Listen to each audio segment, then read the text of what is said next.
Hello, and welcome to your second installment of the fourth revelation, which is trust. So, if you are watching this video, then you already identified the thing that you are going to trust for, that vision, that dream, that plan, that goal. You've identified it. You've also allowed yourself to spend 3 or 5 minutes in the feeling of what it would feel like if it were to manifest. You've done that. So now it is time for us to go deeper and hit recognize, because we identified. Now it's time to recognize the challenge or block that you may have to trusting that is going to manifest. Okay, so let's talk about that for a second. And first, I want you to repeat after me. Just because something didn't happen. Yes, I actually want you to repeat after me. You ready? Let's start again.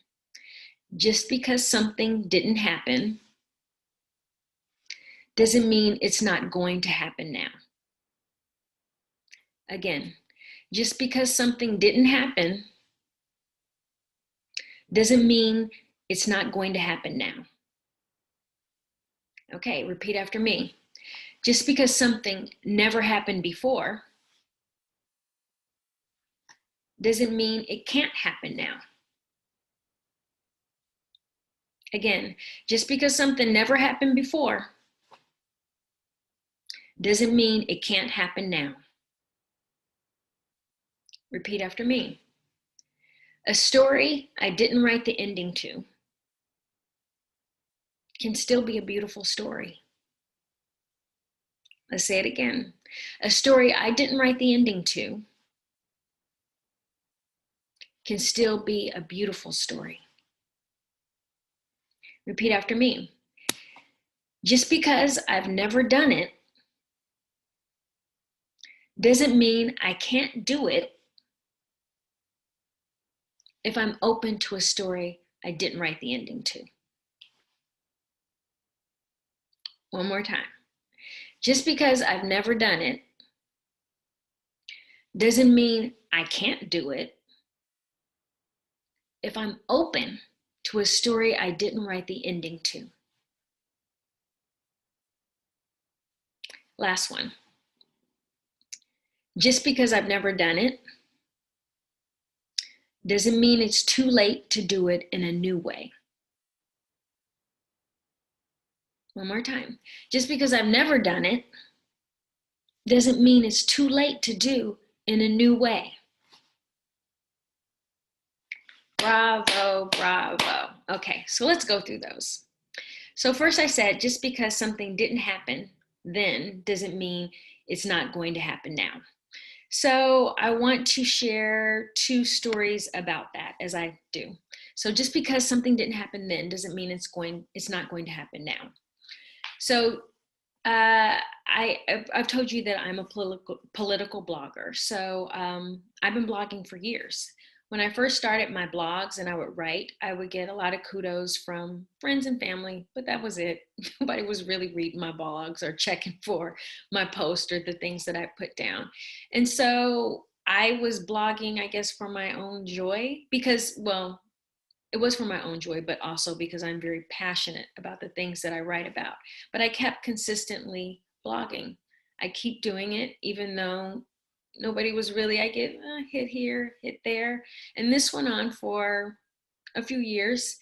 And there was one thing that I used to do that when elections would come up, I would put out sort of, because I had friends who paid attention and friends who really didn't pay attention. And so I was that friend in the friend group where everyone would call right before a vote or election day, be like, Erin, what should I vote for? What does this mean? What does proposition such and such mean?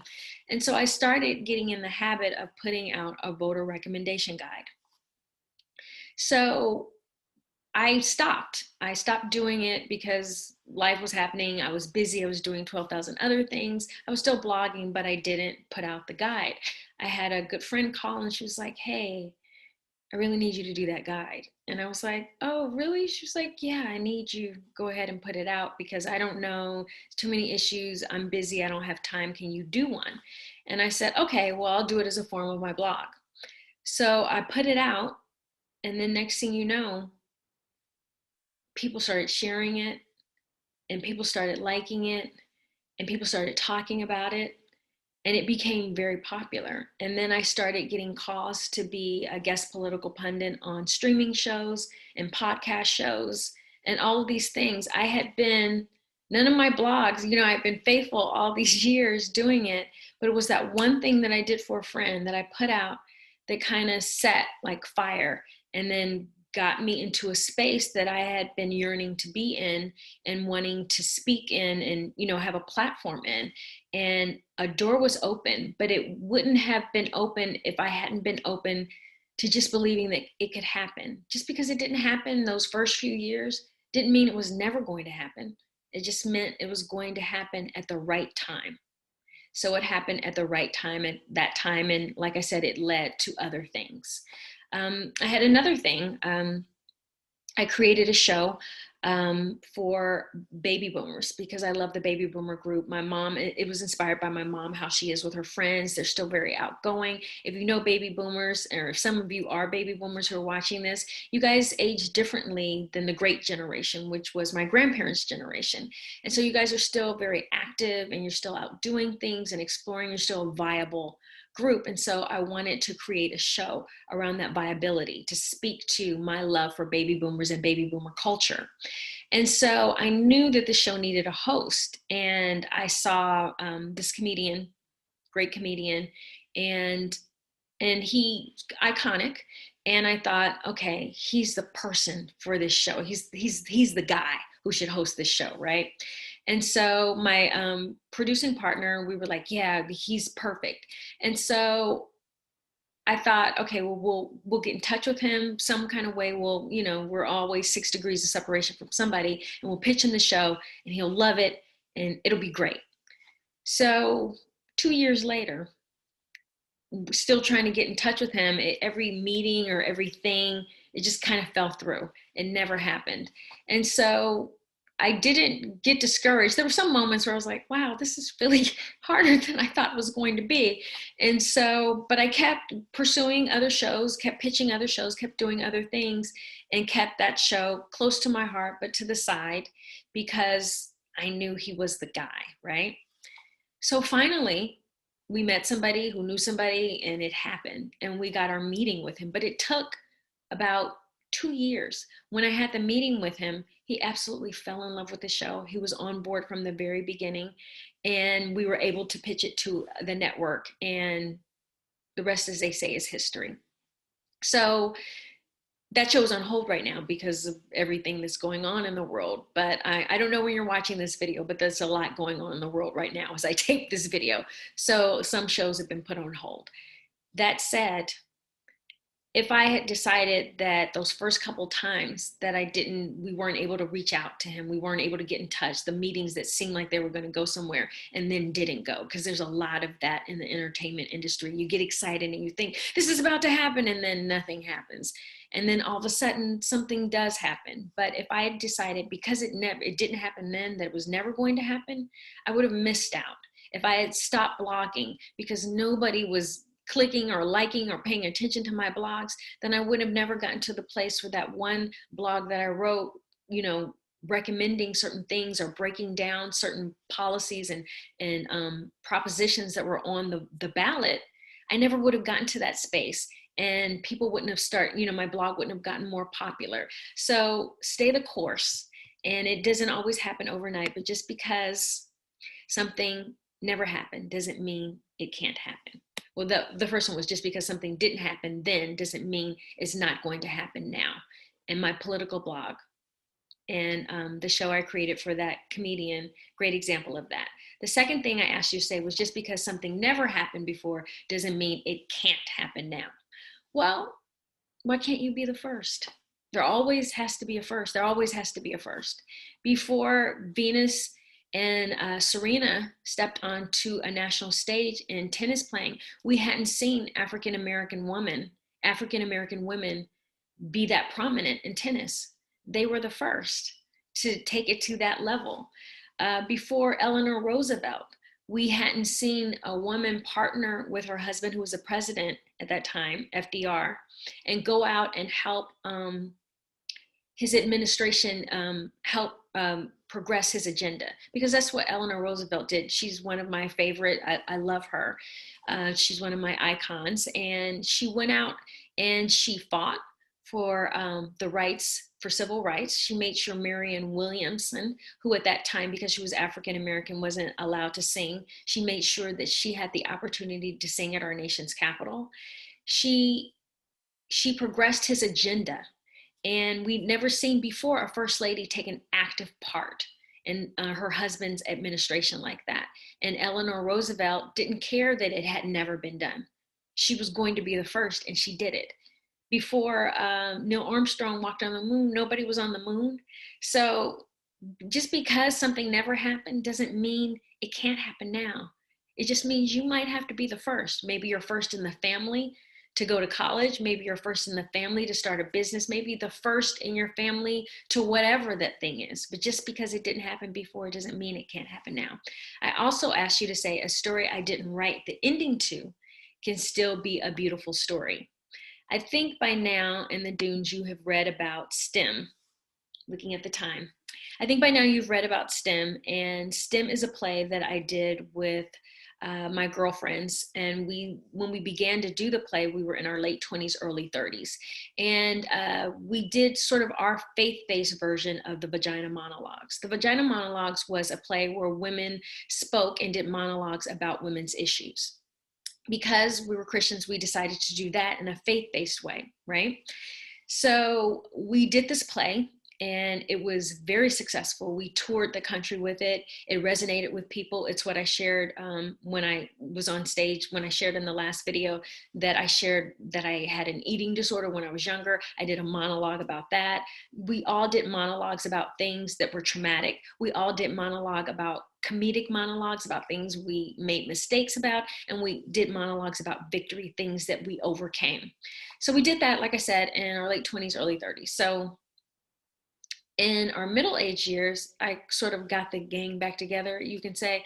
And I said, hey, you guys, why don't we get back together, but let's do a film. And let's tell our stories now as middle-aged women and the things that we're going through. Let's do the things that are painful and traumatic. Let's do that in the drama monologues. Let's do the things that we're going through that we're overcoming that are funny. Let's make a comedic monologue, and then let's tell our victories. So we had never done a movie on our own. So we all wrote it, produced it together, and did this film. I learned a lot about filmmaking. It was an indie film, but it was great. So we did it. We entered it in a film contest. It won some contests. It didn't win them all, but we got the Best Film Award at the New York October Film Festival. And so after that, I thought, well, it's going to go on to do all these other things, and it didn't. After we won the award, it just kind of sat there.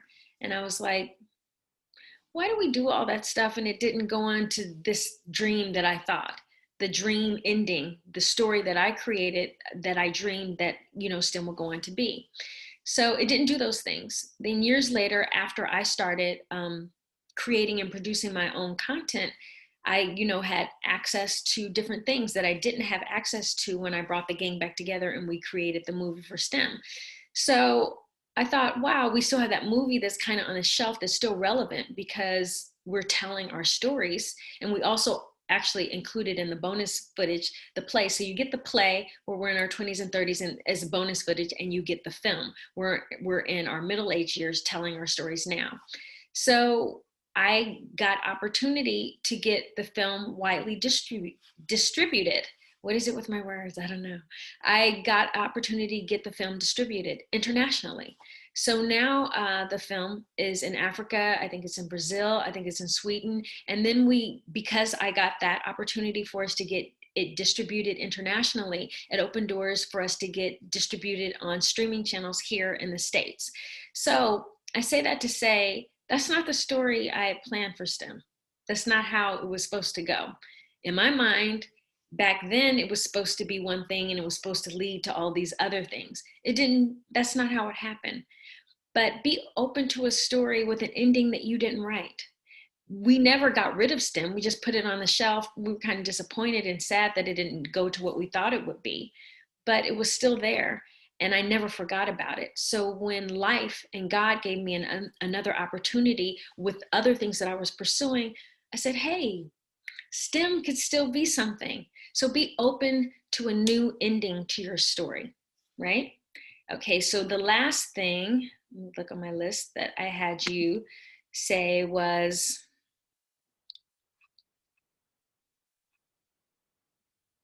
just because I've never done it doesn't mean I can't do it in another way if I'm open to a story I didn't write the ending to. So that's kind of like STEM, but different. Say you're a foodie and you just love cooking food, and in your story that you wrote in your mind, because you're a foodie and you're a cook and you love cooking food, in your story you had your story end with you being a restaurant owner, which is a great story, right? I'm not saying don't have a plan or a vision for your life, because I think it's great when you have a passion that you start out with a plan or a vision. But what I'm saying is be open. Be open.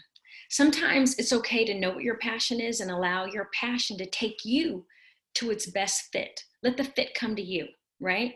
So in this case, what if instead of you being a restaurant owner, life put you in a position to have a top-rated YouTube cooking channel? So you're still doing what you love, but you're just doing it in a different way. So be open to your passion, but don't be married to your plan. I'm gonna say that again. Be open to your passion. Your passion is cooking. You love cooking, but your plan was you were gonna have a restaurant, but life turned it a different way, and now you have a top-rated YouTube cooking channel. So don't be married to that past plan. Find joy in what that you get to do what you love and share it with hundreds of thousands and possibly millions. And maybe one day you will still have that restaurant, but still walk in joy for the new ending to your story. And the last thing I had you say was, just because I've never done it doesn't mean it's too late to do it in a new way. Say you always wanted to be a ballerina. I think I've shared this with you. I got my degree in dance. I got my degree in dance and theater. So for years, I was a dancer. But dancers have a very short career. You age out of it. I am 49, so I'm not going to be a prima ballerina. My point shoes, I've had to put them up, hang them up. So, but say that was your dream. You always wanted to be a ballerina, but you've aged out of it. You've aged out of that season. Why not take ballroom dancing or another form of dance and see if you can register for some competitions, or begin dancing with a company, or start a company of your own of older women or older men who dance? It doesn't mean that the dream has to die. It just means it has to be done in a new way. So just because you've never done it doesn't mean it's too late to do it if you do it in a new way. All right? So I am saying that I don't want you to cut yourself off to a new possibility. I want you to trust your journey. We talked about that before. Trust your journey, whatever it is. And I've mentioned now in this that I have a production company. So my production company is named 50 Rocks Entertainment. My partner named it that so I'd be more comfortable when we turn 50s. It's not working, but nice thought, right? So I met my producing partner when we were in college. We were in college at Loyola Marymount University, and we were good friends in college, but then we graduated. We both went on to live our lives. I was doing things in front of the camera. He worked in production. I think I saw him a little bit on social media, but not really.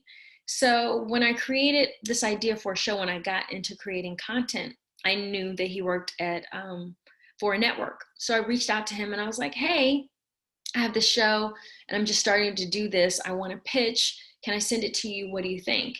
And so I sent it to him and he was like, wow, this is awesome. This is great. I want to help you to produce this. And I was like, really? Okay. And he had all of these connections to networks. I had these ideas. He had the connections.